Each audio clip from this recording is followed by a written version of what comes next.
बिस्मिल्लाहिर्रहमानिर्रहीम। अस्सलामुअलैकुम। आज मैं आपके साथ आलू गोश्त के सालन की एक बहुत ही सिंपल सी और बिल्कुल यूज़फुल सी रेसिपी शेयर करूंगी। इवन कि मैं आपसे ये कहूँगी कि अगर ये सालन आप बनाएंगे तो आपको इसमें कोई मेहनत करने की ज़रूरत ही नहीं है। बहुत बहुत ही ज़्यादा सिंपल वे में ये सालन मैं आपको बनाना सिखाऊंगी। चावलों के साथ भी इसको आप सर्व कर सकते हैं और रोटी के साथ भी, और बहुत ही टेस्टी ये आलू गोश्त बन के तैयार होता है। परफेक्ट शोरबा विदाउट एनी कोई भी आपकी मेहनत के बग़ैर। तो रेसिपी स्टार्ट करने से पहले मेरी आपसे रिक्वेस्ट है कि मेरे चैनल को लाजमी से सब्सक्राइब कीजिएगा। तो आए फटाफट से रेसिपी को स्टार्ट कर लेते हैं। सबसे पहले आपने ले लेनी है एक अदद कढ़ाई या पतीली, जो भी इसमें आप बनाना चाहें। इसमें आपने तकरीबन 1 कप के करीब जो है इसमें आपने ऑयल ऐड करना है। कुकिंग ऑयल आप इसमें ऐड करें, और जैसे ही आपका ऑयल हल्का सा ही गर्म होगा तो ये सालन थोड़ा सा जो और सालन हमारे होते हैं उनसे थोड़ा सा डिफरेंट होता है। तो पूरी रेसिपी को गौर से वॉच कीजिएगा। यहाँ पे मैं जो है मटन यूज़ कर रही हूँ। तकरीबन 3 पाव जो है ये मेरे पास मटन है, जिसको मैंने वॉश करके रख दिया था और थोड़ा सा ये जमा हुआ है। अभी ये ठीक हो जाएगा। और अब मैंने इसमें जो है अदरक लहसुन का पेस्ट ऐड किया है, 1 खाने का चम्मच।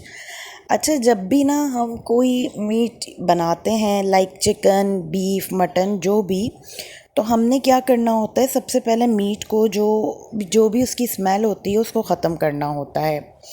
तो यहाँ पे जो है मैंने गोश्त को जो है वॉश करके डीप फ्रीज़ कर दिया था। तो अब ये हल्का सा थोड़ी देर में ये जो है अलहदा होना शुरू हो जाएगा। अब हम अपने गोश्त को अच्छे से जो है अदरक लहसुन के पेस्ट के साथ मिला के अच्छे से जो है इसका जितना भी आपका रॉ स्मेल होगा, यानी बिसांदा पानी जो भी होगा, आपने वो ड्राई कर लेना है।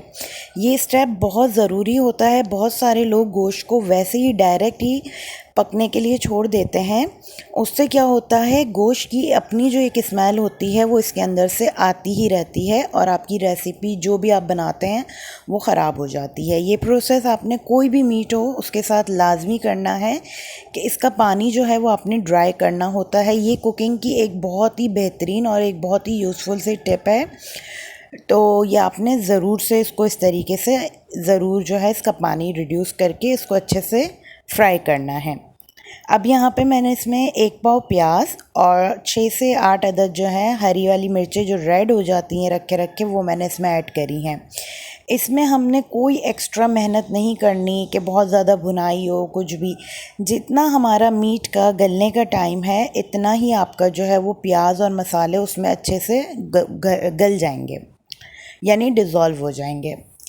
अब यहाँ पे मैं इसमें काली मिर्चें ऐड कर रही हूँ। साबित 15 से 18 ले लें, या आप अपने टेस्ट के अकॉर्डिंग कम ज़्यादा कर सकते हैं। साथ ही मैं इसमें 3 अदद बड़ी इलायची शामिल कर दूँगी।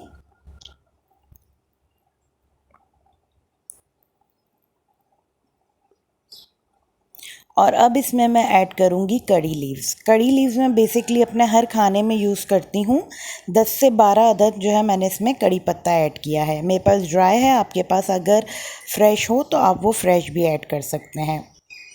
और यहाँ पे मैंने इसमें 1 खाने का चम्मच लाल मिर्चों का पाउडर, 1/4 टीस्पून इसमें मैंने डाली है हल्दी, और अब मैं इसमें डालूँगी धनिया पाउडर 1 टेबल स्पून, और ज़ीरा पाउडर भी मैं इसमें 1 टेबल स्पून ही ऐड करूँगी। बाकी मैं इसमें 1 टीस्पून के बराबर नमक ऐड करूँगी, जो कि इस पूरे सालन के लिए परफेक्ट था। लेकिन अगर आपको नमक का टेस्ट कम ज़्यादा करना हो तो आप कर सकते हैं, इट्स अप टू यू। नमक का टेस्ट जो है वो हर घर में अपने जो है चॉइस के अकॉर्डिंगली खाया जाता है, लेकिन अगर आप नॉर्मल नमक यूज़ करते हैं तो 1 टीस्पून इसके लिए इनफ है। अब इसको जो है अच्छे से मसालों के साथ आपने मिक्स करना है, और मैं इसमें ऐड करूँगी 2 ग्लास पानी। 2 ग्लास पानी में इसमें ऐड करके इसको जो है वो गलने के लिए छोड़ दूँगी। हमने कोई इसमें भुनाई नहीं करनी, कुछ भी नहीं करना। 35 टू 40 मिनट्स के लिए इसको आपने इसी तरीके से छोड़ देना है, ताकि जो आपका मीट है वो भी गल जाए और जो हमने इसमें प्याज और एक्स्ट्रा जो चीज़ें डाली हैं वो भी गल जाएं। अब मैं इसको लिड लगा के 40 मिनट्स के लिए छोड़ दूँगी और 40 मिनट्स के बाद मैं आपको दिखाऊँगी कि आगे हमें इसमें क्या क्या चीज़ें ऐड करनी हैं। तो 40 मिनट के जो हमारा टाइम था 40 मिनट्स का, उसके बीच बीच में जो है मैंने इसको चेक किया था कि कहीं पानी बिल्कुल ड्राई होके हमारा गोश्त गल ना जाए और जल ना जाए। तो इसी वजह से जो है मैं इसको चेक कर रही थी, आप भी इसको चेक करते रहिएगा। और अब आप देख सकते हैं जितना पानी हमने ऐड किया था उससे कम, हाफ़ से भी बहुत ज़्यादा कम रह गया है। और यहाँ पे जो है मीट मैंने काफ़ी बड़े साइज़ में लिया है, हड्डी वाला। तो आप जो है अगर छोटे साइज़ में बोटियाँ रखें तो आप इसका जो गलाने का टाइम है वो कम रखिएगा। जब इसका पानी इतना कम रह जाए तो अब आपने इसमें 1/4 कप जो है वो योगर्ट ऐड करना है, यानी दही आपने इसमें शामिल करना है। वैसे तो ये ऑप्शनल है, लेकिन अगर आप डालेंगे तो इससे अच्छा फ्लेवर आएगा, अच्छा टेस्ट आएगा और शोरबा भी जो है वो अच्छे से बन जाएगा। तो अब यहाँ पे जो है दही डाल के आपने इसको भुनाई करना है। दही जब भी ऐड करें तो फ्लेम को आपने लो रखना है, ताकि जो है दही का जो आपके जो है वो दाने ना बने अंदर, और जो हमारी ग्रेवी है वो सॉफ्ट सी और स्मूथ सी बन जाए। अब यहाँ पे जो है मैंने इसको भुनाई करना है अच्छे से, और जब ये अच्छे से भुन जाएगा तो हमने जो है फिर इसमें आलू ऐड करने हैं। यहाँ पे मैं आधा किलो के करीब जो है वो आलू ऐड कर रही हूँ। आप अपनी फैमिली के अकॉर्डिंग ही इसमें आलू का टेस्ट जो है वो, यानी आलू की क्वांटिटी वो कम ज़्यादा कर सकते हैं। आलू ऐड करने के बाद आपने इसको अच्छे से मिक्स करना है। इस सालन को बनाने में आपकी बिल्कुल कम मेहनत लगती है, लेकिन इस सालन का टेस्ट बहुत आउट क्लास बनता है, यानी सबको बेहद पसंद आने वाला ये जो सालन है आलू गोश्त का, वो बहुत ज़्यादा पसंद आता है ये सबको। एक बार इस रेसिपी को ज़रूर ट्राई कीजिएगा। आलू ऐड करने के बाद मैंने इसको मज़ीद जो है 5 से 10 मिनट के लिए छोड़ा था, ताकि आलू हमारे गल जाएं, और ऑयल इसमें अच्छे से ऊपर आ चुका है। 1 गिलास मैंने इसमें शोरबे का पानी ऐड किया था, और गरम मसाला पाउडर एंड में आप इसमें 1 टीस्पून ऐड करें। और जब ऑयल सरफेस पे आ जाए और आलू गल जाएं अच्छे से, तो फिर आप इसको सर्व करें। तो मैं यहाँ पे इसको भगारे राइस के साथ, यानी ज़ीरा राइस के साथ सर्व करूँगी। आप चाहें तो इसको बॉयल राइस के साथ भी सर्व कर सकते हैं, इसको नान चपाती के साथ, तंदूर की रोटी के साथ भी खा सकते हैं। हर एक के साथ इसका टेस्ट बहुत अच्छा लगता है।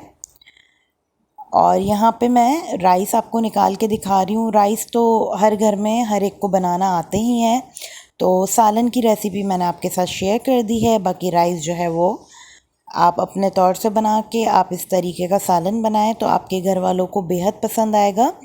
इवन कि बच्चों को बहुत ज़्यादा पसंद आता है।